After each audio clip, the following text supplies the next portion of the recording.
नमस्कार दोस्तों, आप देख रहे हैं टॉप न्यूज़पेपर। आज तारीख 9 मई 2024 गुरुवार का दिन।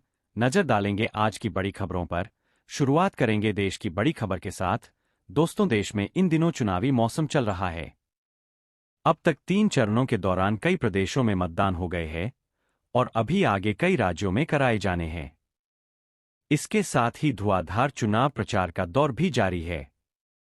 इसकी मिसाल है कि प्रधानमंत्री नरेंद्र मोदी वह आज 2 राज्यों में 3 रैलियों और एक रोड शो में शामिल होंगे। फिलहाल वह तेलंगाना के करीमनगर में जनसभा को संबोधित कर रहे हैं। यहां आपने भाजपा सांसद की जीत पहले ही सुनिश्चित कर दी है। कांग्रेस की हार यहां इतनी पक्की है कि बहुत मुश्किल से वो किसी को चुनाव लड़ने के लिए मना पाए। बीआरएस का यहां कोई अतापता ही नहीं है। मुरादाबाद के सिविल लाइंस थाने में पूर्व विधायक की बेटी ने सपा नेता पर दुष्कर्म और अवैध वसूली का केस दर्ज कराया है। पीड़िता का आरोप है कि आरोपी ने उसके साथ दुष्कर्म किया और मोबाइल से वीडियो बना ली, जिसे वायरल करने की धमकी देकर आरोपी ने उससे अब तक 6 करोड़ रुपए वसूल चुका है। पीड़िता ने केस में आरोपी आसिफ उर्फ शिबली चौधरी, उसके भाई, भाभी और भतीजे को भी आरोपी बनाया है। पीड़िता के पिता अमरोहा जनपद की एक विधानसभा से 2 बार विधायक रह चुके हैं।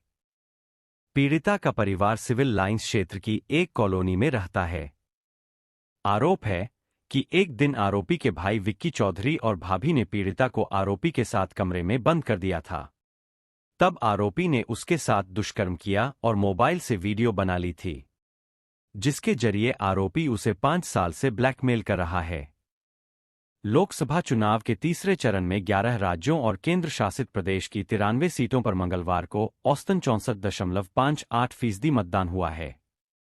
असम में सबसे अधिक 81.71% और उत्तर प्रदेश में सबसे कम 57.34% मत पड़े हैं। पश्चिम बंगाल में छिटपुट हिंसा को छोड़कर मतदान शांतिपूर्ण रहा है। मतदान प्रतिशत में अभी बदलाव की उम्मीद है, क्योंकि चुनाव आयोग की तरफ से अंतिम आंकड़े नहीं जारी किए गए हैं। तीसरे चरण में 280 सीटों पर मतदान के साथ ही लोकसभा की आधी से अधिक सीटों पर चुनाव पूरा हो गया। इस बीच पश्चिम बंगाल में फिर हिंसा की घटनाएं सामने आईं। केवाईसी झालावाड़ जिले में अभी भी कई उज्ज्वला लाभार्थी परिवारों ने केवाईसी नहीं करवाई है। जिले में ऐसे करीब 50,000 परिवार हैं। लेकिन राजस्थान सरकार ने ऐसे परिवारों को राहत देने के लिए अब राशन डीलरों के माध्यम से भी केवाईसी करवाने का एक मौका दिया है। हालांकि झालावाड़ जिले में 2,19,000 उज्ज्वला उपभोक्ता परिवार है, जिन्हें सरकार द्वारा 450 रुपए का अनुदान दिया जाता है। लेकिन बिना केवाईसी के ये अनुदान नहीं दिया जाएगा। खाद्य एवं नागरिक आपूर्ति विभाग ने 1 मई को आदेश जारी कर प्रदेश के सभी रसद अधिकारियों को आदेश की पालना करवाने के निर्देश दिए हैं। विभाग द्वारा जारी किए गए आदेश में रसोई गैस सिलेंडरी सब्सिडी योजना के तहत जनाधार सीडिंग से शेष रहे पात्र लाभार्थी जिन्हें सब्सिडी राशि का लाभ दिलवाए जाने के लिए उचित मूल्य दुकानों पर स्थित पोस्ट मशीन में जनाधार सीडिंग का ऑप्शन उपलब्ध करवाया जा चुका है। इसका जिलेवार डाटा पूर्व में ही उपलब्ध करवाया जा चुका है। जम्मू संभाग के जिला राजौरी जिले के कालाकोट उपमंडल के साडा और कंथोल क्षेत्रों में स्थानीय नागरिकों ने कुछ बंदूकधारी संदिग्ध लोगों को घूमते हुए देखा। इसके बाद सेना को सूचित किया गया। मामले की गंभीरता को देखते हुए सेना ने तत्काल पुलिस और सीआरपीएफ के साथ मिलकर दोनों इलाकों की घेराबंदी कर संयुक्त रूप से तलाशी अभियान चलाया। राजौरी के अन्य इलाकों अड़गी, डना, दलहोड़ी, थन्ना मंदी के भंगाई, शाहदरा शरीफ, डीकेजी, आजमाताबाद में सर्च ऑपरेशन बुधवार को भी जारी है। इलाकों में सुरक्षाबलों की संयुक्त टीमें पैरा कमांडो और ड्रोन की मदद से चप्पा चप्पा खंगाल रही है। देश के कुछ राज्यों में तेज बारिश, आंधी, तेज हवाएं को लेकर अलर्ट जारी कर दिया गया है।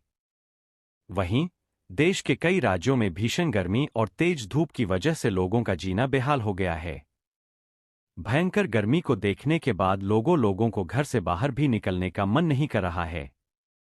मौसम विभाग की माने तो 5 मई को पश्चिम बंगाल, ओडिशा, तमिलनाडु, तेलंगाना, कर्नाटक सहित देश के कुछ राज्यों में लू चलने की आशंका जताई गई है।